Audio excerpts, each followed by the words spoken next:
말씀을 선포하도록 하겠습니다. 사명이 무엇이가, 사명하면 어떤 생각이 드는가, 또한 우리에게 사명이 있는가, 이걸 좀 살펴볼 필요가 있죠. 사명만 하더라도 제가 국어사전을 찾아봤더니 약 10개의 뜻이 있더라고요. 물론 여기서 뜻하는 사명은 확실한 단어이긴 한데, 사명이 왕의 명령이다, 맡겨진 일이다, 죽음이 가까이 왔다, 또 죽음의 사신들이 온다, 여러 가지 뜻들이 있더라고요. 그럼 우리가 사명하잖아요. 우리가 사명대로 살게 해주십시오. 사명이 무엇인지 알게 해주십시오. 하나님, 제가 어떻게 살아갈까요? 라고 계속해서 기도하고 그것들을 구하고는 합니다. 그럼 사명이 도대체 무엇일까? 제가 한 가지 좀 예를 들면서 설교를 시작해 보려고 합니다. 주기철 목사님이라는 분이 계십니다. 주기철 목사님은 일제시대 때 신사참배를 거절하고 순교하신 분입니다. 여러분들이 알다시피 신사참배는 일본의 신을 섬기는 일이에요. 찬왕이 신이다. 그러므로 찬왕에게 절을 해야 된다. 그래서 찬왕이라는 우상을 만들어 놓고 신사참배, 거기에 절하게 만들었습니다. 그분의 이 주기철 목사님이 신사참배를 거절하고 순교하신 분인데, 그분의 일화를 좀 들려드리려고 합니다. 그분이 평양 감옥에 갇혀 있는데 순사들이 감옥으로 그의 가족들을 부릅니다. 위원회 시켜주겠다고. 그래서 그의 어머니와 아내 그리고 막내 아들이 이 감옥으로 오게 됩니다. 그들이 앞에 있는데 주기철 목사님은 천장 밧줄에 묶여 있었습니다. 면회가 아니었죠. 풀어줄 테니까 가족들과 함께 집으로 가라. 가는 길에 신사 앞에 지나가며 고개만 끄덕여. 거기에 절도 하지 말고 다른 거 할 필요 없이 가는 길에 그냥 고개만 끄덕이고 가라. 그러면 풀어주겠다. 그리고 목회도 하게 해주겠다. 그러자 주기철 목사님이 이렇게 대답합니다. 못한다.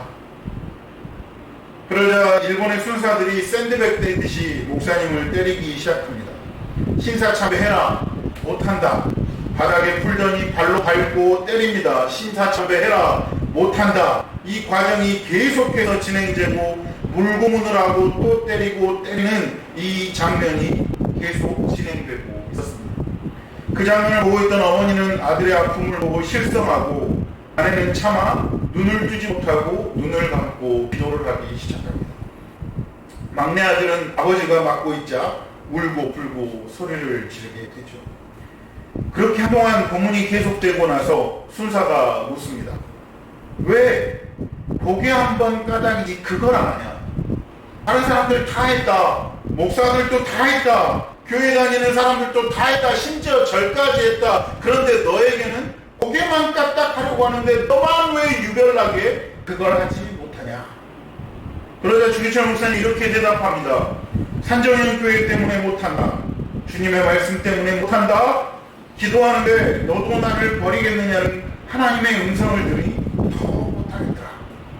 많은 목사와 성도들이 나를 버렸는데 너도 버리겠느냐? 그 음성에 도저히 하나님을 버리지 못하겠다 라고 고백을 합니다. 너도 나를 버리겠느냐? 고개 까딱하며 신사참배한 후에 나중에 교인들에게 미안하다고 하면 됩니다. 내가 살기 위해 그랬습니다. 내가 살아야 교회도 살릴 거 아닙니까? 라고 변명해도 됩니다. 또 모든 것을 용서하시는 하나님께 회개하면 됩니다. 하나님, 제가 잘못했습니다. 사라고 그랬습니다. 하나님 용서해 주십시오라고 회개하면 됩니다. 그런데 왜 그는 가족과 인생 그리고 생명까지도 포기했을까요? 그것이 사명이라는 것이죠. 오늘 하루도 살게 하시고 이곳까지 부르신 하나님이 우리에게 주신 존재의 이유가 무엇이냐? 사명이란 겁니다. 본문을 한번 살펴보시면 어떤 장면이냐면, 에베소 교회에서 고별 설교하는 바울이 나오게 됩니다. 많은 사람들이 환난과 핍박이 있을 테니 예루살렘으로 가지 말라고 말리는 장면입니다. 그러니까 에베소 교회에서 목회를 하다가 예루살렘으로 가려고 해요, 바울이. 그러니까 에베소 교회 교인들이 바울 사도요, 예루살렘으로 돌아가면 당신은 죽습니다. 그러니까 가지 마십시오 하고 말리는 장면이 오늘 본문입니다. 그런데 22절 말씀을 한번 보실까요? 오늘 22절입니다. 시작. 보라, 이제 나는 성령에 매여 예루살렘으로 가는데 거기서 무슨 일을 당하는지 알지 못하노라. 아멘. 그러니까 성령에 매여서 예루살렘으로 간다라고 이야기합니다. 성령님이 가라고 하시니 가겠다라는 것이죠. 그러면서 울며 불며 20장 마지막에 에베소 교인들과 헤어지는 모습을 볼 수 있습니다. 에베소 교인들은 가지마라 하는데 결국 바울은 가는 것이죠. 죽을지라도 예루살렘에 가야 한다라고 결정한 바울을 돕는 단어가 무엇이냐? 사명입니다. 내가 24절 내가 달려갈 길과 주 예수께 받은 사명. 그러니까 내가 달려갈 길이 뭡니까? 사명입니다. 예수님 그분이 죽었던 날 살리셨고 사명을 주셨습니다. 그분의 사명을 다하기 위해서라면 생명조차도 조금도 귀하게 여기지 않는다고 바울 사도는 고백하고 있습니다. 그러니까 주 예수께 받은 사명, 그것이 무엇이냐면 하나님의 은혜의 복음을 증언하는 일이다. 이것이 바울의 사명이었습니다. 바울의 사명은 예수 그리스도를 만난 다음부터는 이제 이방인에게든 누구에게든 복음을 증거하는 것이 내 사명이다. 그러므로 예루살렘에 가서 내가 죽을지라도 그것에 복음을 전할 일이 있다면 나는 가겠다. 이것이 사명이죠. 바울의 인생을 쭉 살펴보면 바울은 두 가지의 목숨을 바칩니다. 복음을 증거하는 것과 교회, 이 두 가지의 목숨을 겁니다. 바울은 다른 거 없습니다. 나는 복음을 전하겠다. 그리고 교회를 지키겠다. 흔히 바울을 이방인의 사도라고 말합니다. 그러면 이 이방인의 사도도 실은 누가 불러준 게 아니라 자신이 이방인의 사도로 사명을 받았다라고 고백하거든요. 그게 어디에 나와 있냐면 로마서 11장입니다. 우리 한번 찾아볼까요? 로마서 11장. 사도행전 바로 어디가 로마서입니다. 로마서 11장 11절부터 14절까지인데 일단 로마서 11장 11, 12절을 한번 보겠습니다. 로마서 11장 11, 12절 시작. 그러므로 내가 말하노니 그들이 넘어지기까지 실족하였느냐? 그럴 수 없느니라. 그들이 넘어짐으로 구원이 이방인에게 이르러 이스라엘로 시인하게 함이니라. 그들의 넘어짐이 세상의 풍성함이 되며 그들의 실패가 이방인의 풍성함이 되거든 하물며 그들의 충만함이요. 이게 무슨 말이냐면 그들 유대인들이 넘어져서 구원받을 기회가 어디로? 이방인들에게도 베풀어진 것이며 이스라엘이 무너짐으로 유대인들이 무너짐으로 오히려 세상 사람들에게는 복음이 전해져 그리스도가 하나님의 뜻임을 알게 하는 풍성한 은혜가 주어졌다. 이것이 11, 12절입니다. 그리고 13절 말씀 보시겠습니다. 13절 시작. 내가 이방인인 너희에게 말하노라. 내가 이방인의 사도인 만큼 내 직분을 영광스럽게 여기노니. 그러니까 자신이 예수님을 증거할 수 있는 이방인의 사도의 직분을 받았다라고 믿는 것이죠. 누가 얘기 안 해줬어요. 지금 자기의 고백이잖아요. 13절 내가 이방인의 사도인 만큼 내 직분을 영광스럽게 여긴다. 그러니까 바울 사도는 이제 뭐 하겠다는 거예요? 이방인들에게 복음을 증거하는 것이 내 일이다. 내 직업이다. 그러므로 이것을 해내겠다라고 얘기합니다. 그리고 14절입니다. 시작. 이는 혹 내 고륙을 아무쪼록 시기하게 하여 그들 중에서 얼마를 구원하려 함이니라. 이런 일들을 통해서 유대인들이 주님을 찾아 구원에 이를 수 있다는 거예요. 그러니까 이방인의 사도가 이방인들에게만 구원을 전하는 게 아니라 원래는 유대인들을 위한 구원의 복음이 이제 그들이 실족하여서 이방인들에게 전해질 기회가 생겼고 나는 그것을 위해 최선을 다할 거다. 내가 그걸 최선을 다하다 보면 다시 유대인들도 예수님께로 돌아오게 할 것이다. 그러니까 이 이방인의 사도는 무엇이냐? 사도의 직분이란 무엇이냐? 복음을 증거하는 것이고 그가 목숨 걸고 땅끝까지 복음을 증거한 이유가 무엇입니까? 사도행전 1장 8절에서 예수 그리스도께서 승천하시면서 이렇게 말씀하시고 오직 성령이 너희에 임하시면 너희가 권능을 받고 예루살렘과 온 유대와 사마리아와 땅끝까지 이르러 내 증인이 되리라. 이 말씀이 자기에게 땅끝까지 증인이 되기 위해서 그리고 땅끝까지 예수님이 전해지면 예수님이 다시 오신다 약속하셨기 때문에 바울 사도는 이방인에게 복음을 전하고 땅끝까지 복음을 전하는 일에 최선을 다했다는 거죠. 그걸 자기의 사명으로 여겼다는 겁니다. 그는 복음을 증거하는 일이 주님이 주신 사명으로 받아들이고 그렇게도 힘겨운 인생을 기쁨으로 살아갔습니다.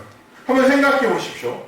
바울 전도 여행의 여정은 해상은 주로 배로 다녔지만 육로는 또 걸어 다녔습니다.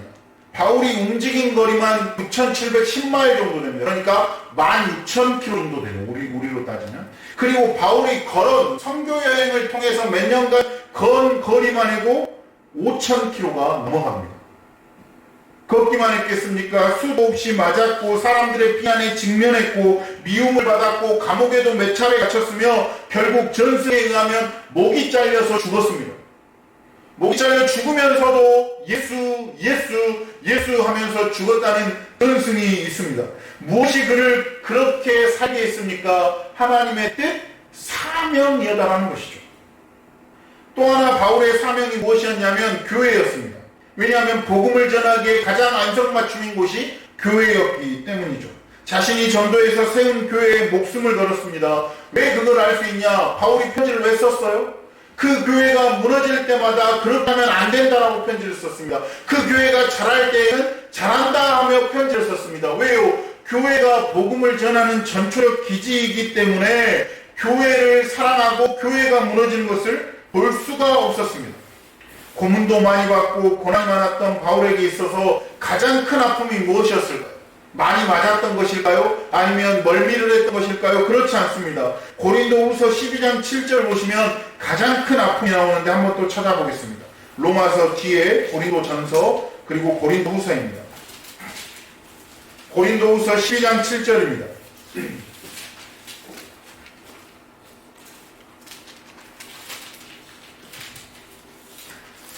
고린도후서 12장 7절 말씀 우리 한번 다 같이 읽어보겠습니다. 고린도후서 12장 7절 시작. 여러 계시를 받은 것이 지극히 크므로 너무 자만하지 않게 하시려고 내 육체의 가시 곧 사탄의 사자를 주셨으니 이는 나를 쳐서 너무 자만하지 않게 하려 하심이라. 아멘.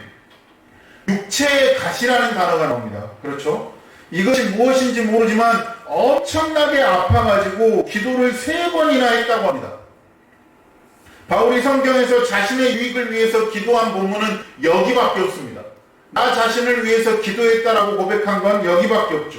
그러면 가시가 도대체 무엇이기에 죽음도 두려워하지 않았던 그가 이렇게 이 가시 때문에 아파했을까요? 개인적으로는 아주 친근한 본문입니다. 저에게는 이 본문이 2년 동안 가시였습니다.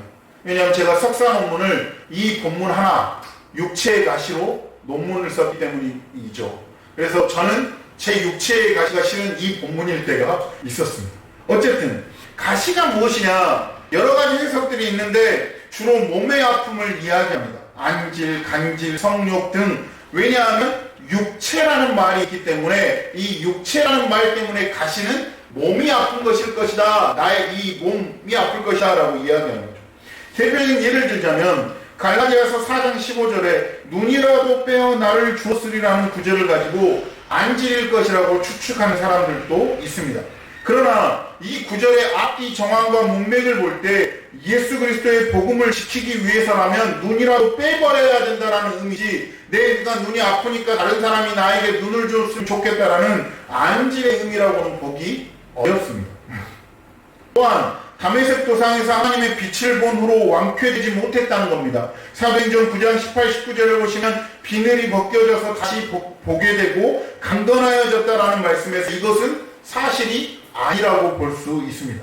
그렇다면 바울이 말한 육체의 가시가 도대체 무엇일까요? 이걸 알기 위해서는 먼저 헬라어를 조금 살펴볼 필요가 있습니다. 여기서 육체라고 번역한 단어가 사륵스라는 단어입니다. 육체의 가시할 때 육체가 사륵스라는 단어죠. 성경에 몸과 육체라는 두 단어가 있습니다. 그런데 육체라는 단어를 사용할 때는 사륵스라는 단어를 표현하고요. 몸이라는 단어가 있으면 소마라고 표현하는 걸로 우리는 잘 알고 있습니다.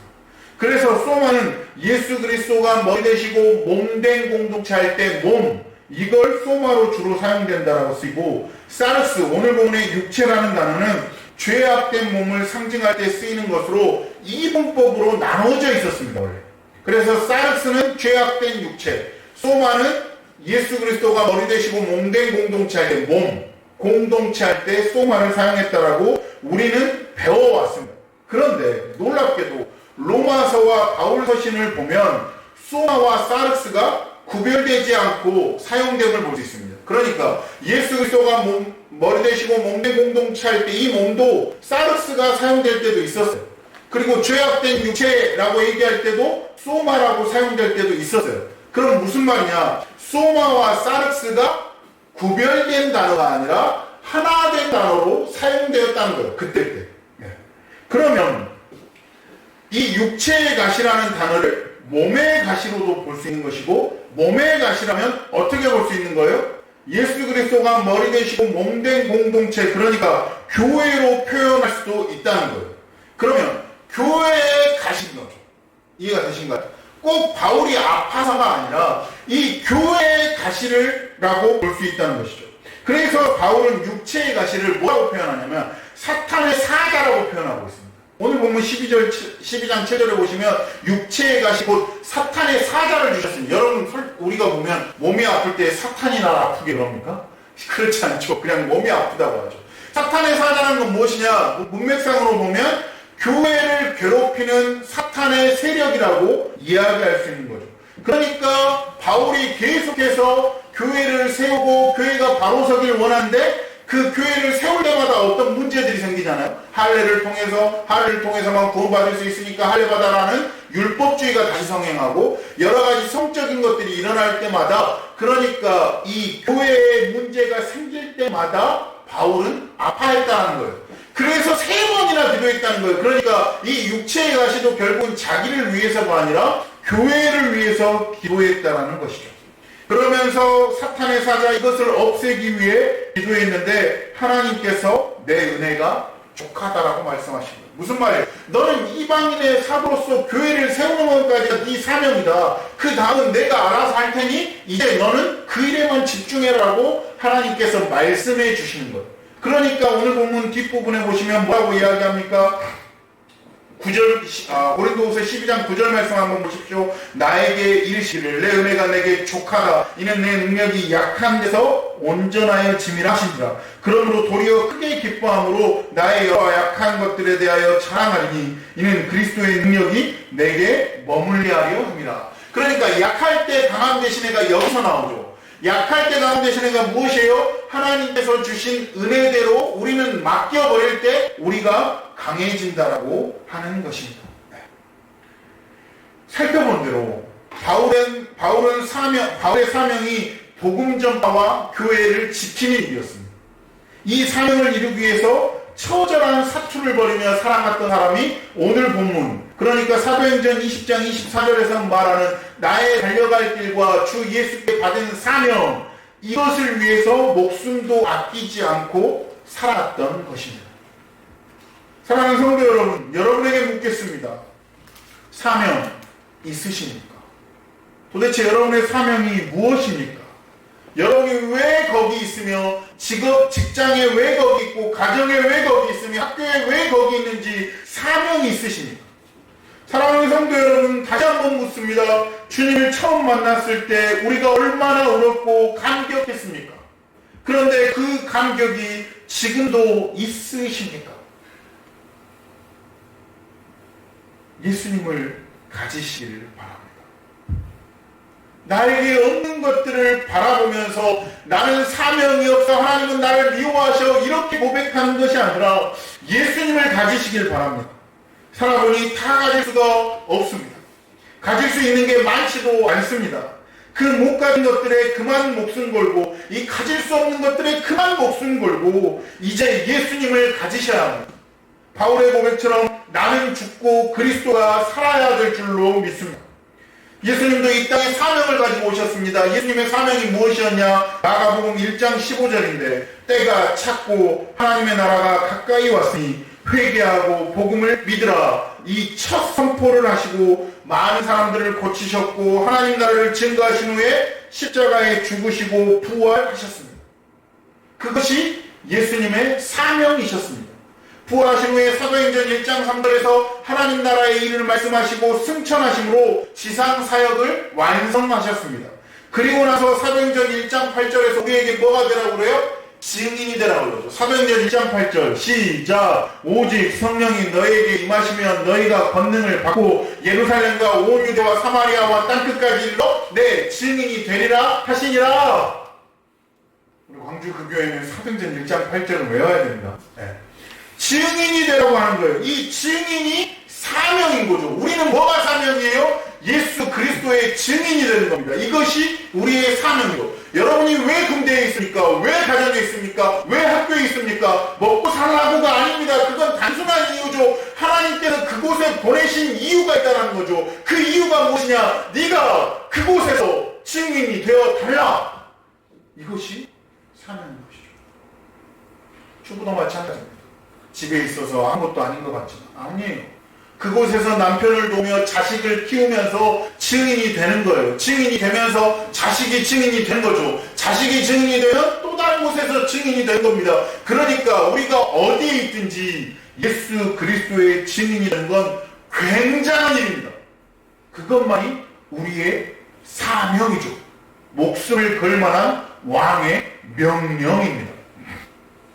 그리고 사도행전 28장 31절 마지막 절을 보시면 이렇게 되어 있습니다. 하나님의 나라를 전파하며 주 예수 그리스도에 관한 모든 것을 담대하게 거침없이 가르치더라. 뭐예요? 예수님을 믿는 사람들이 어디를 가든지 거침없이 예수님을 증거했습니다. 거꾸로 십자가에 못 박혀 죽던 말던, 목이 잘려 죽던 말던 상관이 없었습니다. 왜요? 예수님께 받은 사명을 증거하기 위함이었습니다. 그리고 나서 사도행전 28장은 그렇게 마무리됩니다. 뭐예요? 열린 결말이에요.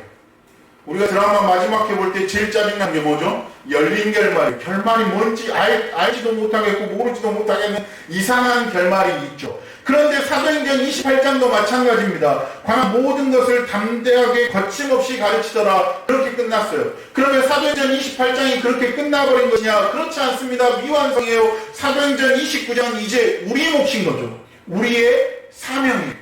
그들만 전하는 것이 아니라 우리가 사도행전 20장, 사도행전 30장을 써나가는 거예요. 주 예수께 받은 사명을 가진 광주 그 교회의 성도들이 증인이 되어 예수 그리스도의 복음을 전하더라. 아멘. 이게 우리의 사명인 거죠. 바울이 로마 감옥에서 디모데에게 편지를 씁니다. 거의 마지막 편지에 가까운데요. 디모데후서도 한번 찾아보겠습니다. 디모데후서 4장 7절 8절입니다. 뒤로 조금만 가시면 됩니다. 디모데후서 4장 7절 8절. 뉴트로가 유행인데 성경책 찾아가는 것도 뉴트로입니다.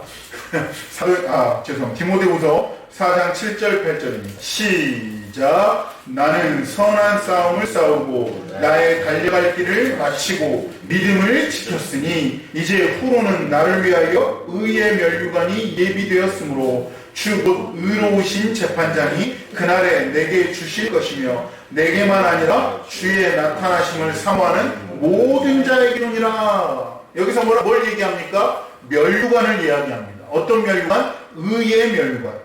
만삭되지 못하여 난자 같은 인생의 반은 낭비하고 예수님 믿는 사람들을 죽이고 상처 줬던 바울이, 면류관이라는 뜻을 가진 스데반을 죽였던 바울이 면류관을 이야기하고 주의 나타나심을 사모하는 모든 사람이 면류관을 가질 것이다라고 선포합니다. 어떻게 그가 의의 면류관을 가질 수 있습니까? 예수님을 붙잡고 그 사명, 달려갈 길을 마쳤기 때문에 면류관을 받을 수 있는 것입니다. 우리가 인생을 살면서 도대체 지금까지 무엇을 위해 살았습니까? 교회에 다니면서 도대체 무엇을 구했습니까? 혹시 대학 떨어졌다고 감사헌금 해본 적 있으십니까? 코로나 바이러스 걸렸다고 하나님 감사합니다라고 이야기할 수 있으십니까? 환경이 너무 어려움에도 불구하고 기뻐하신 적이 있으십니까? 우리 삶의 전 영역이 하나님의 뜻입니다. 그 뜻 가운데 우리는 사명을 갖고 살아가는 것이죠. 사랑하는 성도 여러분, 죄송합니다. 무병장수 오래오래 길게 사는 것, 그리고 돈을 많이 버는 것이 복이라면 다 900살 살아갈 때 에녹은 365년밖에 못 살았습니다. 그럼 에녹은 저주받은 것일까요? 그렇지 않다라는 것이죠. 예수님께 받은 사명, 그 문제를 하나님 중심이 되어서 풀어가고 하나님이 하라고 하신 일을 살아가는 그것이 사명이고 그것이 사명대로 살아가는 그리스도인들인 줄 믿습니다. 사랑하는 성도 여러분, 하나님께 집중하십시오. 그리고 받은 사명을 기억하십시오. 그리고 그 사명대로 살아가시는 은혜가 있기를 주님의 이름으로 축원합니다. 기도하겠습니다.